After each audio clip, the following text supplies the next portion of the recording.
All right, let's talk about Isaac Newton. Now, we all know the name, but we're going to pull back the curtain on the man himself. Because this isn't just about the science, it's about the secret, often contradictory world of one of the greatest minds who ever lived. And that's really the heart of it, isn't it? The man who basically gave us our modern understanding of the universe was also a deeply secretive person.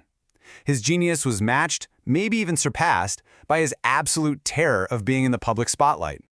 You know the story we all got in school, right? The apple falls on his head, boom, a eureka moment, and suddenly he gets gravity. It's a nice, simple story, but the real story, it's so much messier and way more fascinating. So let's go way beyond that apple. We're going to dig into the hidden years, the frankly strange obsessions, and the one crucial moment that forced Isaac Newton to share his world-changing ideas pretty much against his own will. So get this, when the Great Plague shuts down Cambridge, Newton, who's only in his early 20s, just goes home. And in about 2 years of total isolation, he quietly figures out the foundations for modern science. We're talking calculus, the nature of light, universal gravitation, the whole shebang. And then what does he do? He tells nobody. When he finally shares one little paper on calculus, he makes the guy promise to keep his name off it. And here in his own words is why. This wasn't him just being modest. He was actively terrified of public debate.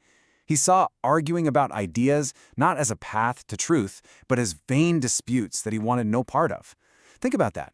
One of the greatest scientific intellects in all of human history was nearly silenced by his own fear of criticism. He would rather his discovery stayed secret forever than have to get into an argument about them. So for nearly 20 years, these revolutionary ideas just sat there, locked away in his notebooks. It was going to take a visit from a very brilliant and very persistent astronomer to finally pry them out of him. So picture this. It's 1684. Edmund Halley, and yes, we're talking about the Halley's Comet guy, he travels to Cambridge. He and all the other big brains at the Royal Society in London are completely stuck on this huge question about how the solar system actually works. They've hit a total dead end. This was the million-dollar question. They had a hunch that gravity followed what's called an inverse square law, but nobody could figure out the math to prove what kind of orbit that would actually create. It was the central mystery of the age. So Halley poses this massive, unsolved cosmic puzzle to this quiet professor. And Newton, without even hesitating, just casually says, an ellipse. Can you imagine Halley's jaw hitting the floor? It turns out Newton had already solved the entire problem almost 2 decades earlier, scribbled down the proof, and then lost the papers somewhere in his messy office. He solved this single biggest question in physics and then forgot where he put the answer. This is the moment everything flips. Halley is completely floored, and he begs Newton to find those calculations or just do them again. Newton agrees and sends him a little 9-page paper. But Halley knew. He knew this was just the tip of a giant intellectual iceberg. He pushed, he persuaded, he even offered to pay for the printing out of his own pocket. He just would not let it go, until that little paper snowballed into the masterpiece that changed the world, the Principia Mathematica. And it worked. Halley's persistence finally dragged Newton out into the light. But publishing the Principia came at a huge personal cost. It unleashed the very vain disputes that Newton had spent his entire life trying to run away from. Once he finally committed to writing it, Newton became a man possessed. He wrote the entire Principia, all 3 volumes of this dense, revolutionary work in a manic sprint that took just 18 months. It's an almost unbelievable feat of pure focus. We actually have these incredible eyewitness accounts from his assistant. He said Newton would be walking around outside, an idea would hit him, and he would literally run inside and just start writing at his desk, standing up, not even bothering to pull up a chair. He was just completely consumed. And he forgot everything else. His assistant also said that his bedmaker would come in and find that his meals from the day before were completely untouched. He didn't want to waste the time it took to eat or sleep. It was like his mind was on another planet and his body was just an inconvenience. The Principia landed like a bomb. It completely redefined our place in the universe. But just as he always predicted, it brought his worst fears to life. Almost immediately, he was thrown into these bitter, nasty fights over his work. And the most famous of these was this ugly, brutal war with Gottfried Leibniz over who invented calculus. Now, Newton had developed his version, which he called fluxions, way back in the 1660s. But in classic Newton fashion, he never published it. Meanwhile, Leibniz, working all on his own in Germany, creates his own version and publishes it first. What came next was a nasty, decades-long battle for credit that pretty much consumed them both. Okay, but here's where the story gets even weirder. While the world saw this ultimate rational scientist, Newton was living this secret second life, one filled with activities that would have absolutely shocked everyone who knew him.